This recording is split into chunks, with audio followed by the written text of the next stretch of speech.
Porsche 963 Penske. Di sebelah aku ni jangan tertipu, walaupun ia nampak seperti sebuah model sports car, supercar, hypercar, namun ini adalah model replika. Sebab itulah dia punya cockpit dia tinted segelap-gelapnya. Sebab ini hanyalah replika. Disc brake je pun kita boleh nampak olok-olok saja. Baiklah, selain PCCA yang berlangsung di Lita, mereka juga ada menganjurkan Porsche eSport, iaitu untuk kejohanan Cup Simulator di Lita Antarabangsa Sepang ini.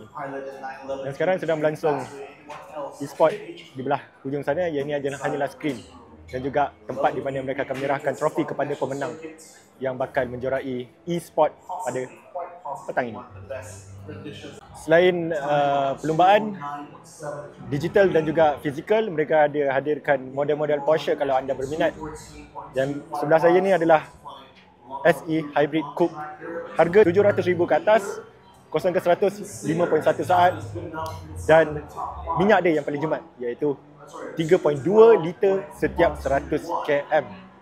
Dan yang ini adalah Macan 4 EV, model yang kami ada test drive hari itu.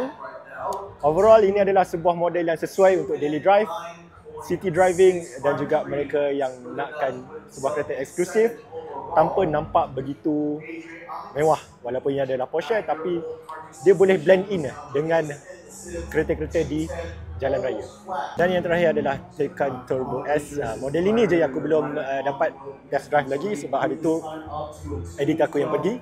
Namun untuk ini adalah model paling popular di Korea Selatan.